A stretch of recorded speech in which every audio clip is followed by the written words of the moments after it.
Assalamualaikum warahmatullahi wabarakatuh.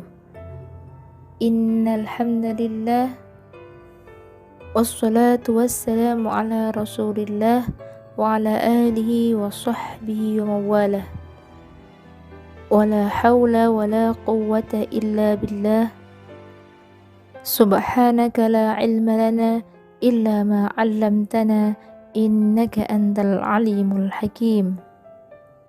Rabbis shrah li sadri wa yassir li amri wahlul 'uqdatam min lisani yafqahu qawli.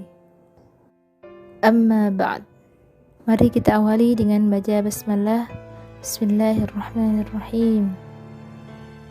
Kita akan mempelajari manusia menurut Al-Quran dengan pembahasan yang pertama, yaitu proses penciptaan manusia.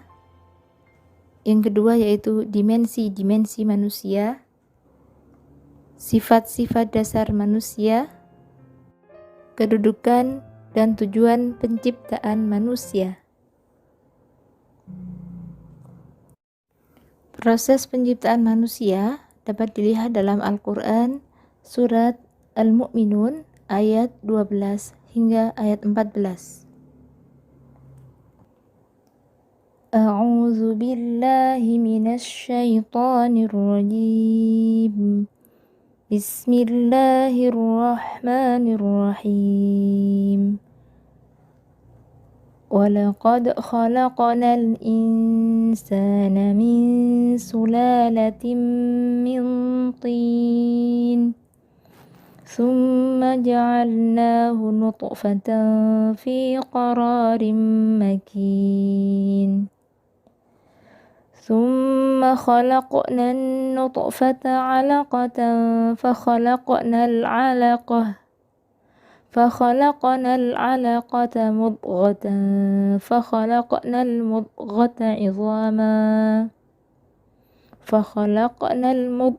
عظاما فكسونا العظام لحما ثم أنشأناه خلقا آخر فتبارك الله أحسن الخالقين. Proses penciptaan manusia. Proses penciptaan manusia dapat dilihat dalam Quran nomor surat 23 ayat 12 sampai 14.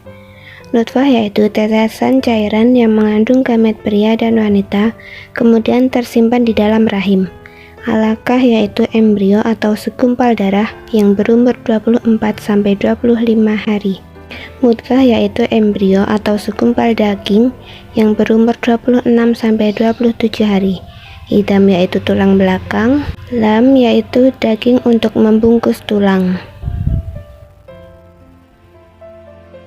Proses penciptaan manusia dari nutfah, alaqah, mudghah, idam, dan terakhir adalah laham. Al-Quran tidak menjelaskan secara rinci proses kejadian Adam. Al-Quran menjelaskan antara lain dalam Quran nomor surat 15 ayat 28-29 dan nomor surat 38 ayat 71-72, yaitu bahan dasar manusia dari tanah. Bahan tersebut disempurnakan, setelah itu ditiupkan ruh. Al-Quran menggunakan beberapa kata untuk menunjuk kepada manusia, yaitu insan, anas, dan bashar. Dan satu lagi Bani Adam.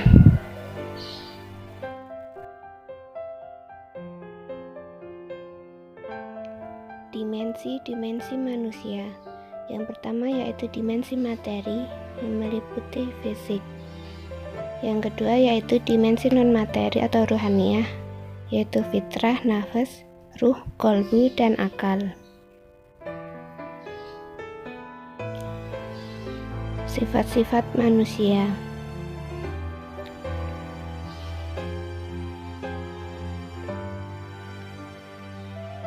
Yang pertama, makhluk yang dimuliakan Islam tidak memposisikan manusia dalam kehinaan. Yang kedua yaitu makhluk yang istimewa dan terpilih.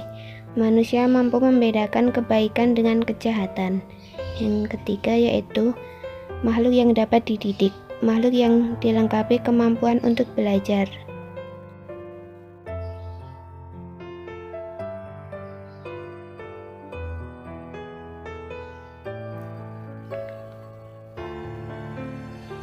Selain itu, Al-Quran juga menyebutkan kelemahan manusia yang sebagian besar tidak pandai bersyukur.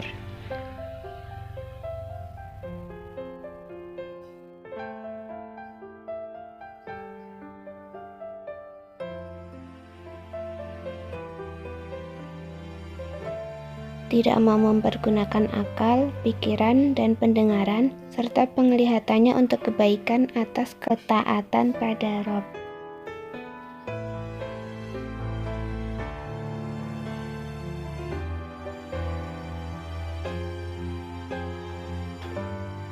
Kedudukan dan tujuan penciptaan manusia. Yang pertama, sebagai hamba Allah yang bertugas mengabdi. Yang kedua, sebagai khalifah di muka bumi yang bertugas mengelola alam.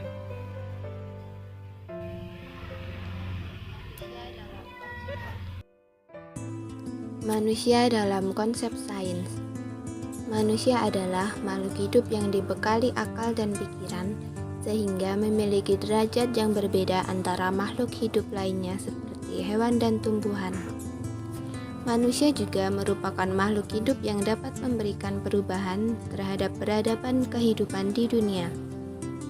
Asal-usul terjadinya manusia diungkapkan melalui dua hal yang berbeda, yaitu dilihat dari pendekatan sains dan agama. Keduanya saling bertolak belakang karena memiliki sudut pandang dan dasar yang berbeda. Menurut sains, dalam teori abiogenesis atau teori generasio spontanea yang diungkapkan Aristoteles menyatakan bahwa manusia berasal dari benda tak hidup. Dalam teori Darwin, dalam bukunya yang berjudul The Origin of Species, menyatakan bahwa organisme tercipta dari suatu proses perubahan fisik dan perilaku yang diwariskan. Dari penjabaran kedua pandangan tersebut, dapat diketahui bahwa menurut agama Islam, asal-usul terjadinya manusia memiliki dasar yang jelas yaitu Al-Quran, dan prosesnya tidak bertentangan dengan akal dan ilmu pengetahuan. Sedangkan, menurut sains, asal-usul terjadinya manusia tidak didukung dengan teori atau dasar yang kuat dan bertentangan dengan ilmu pengetahuan karena tidak dapat menjelaskan tentang gen dan DNA.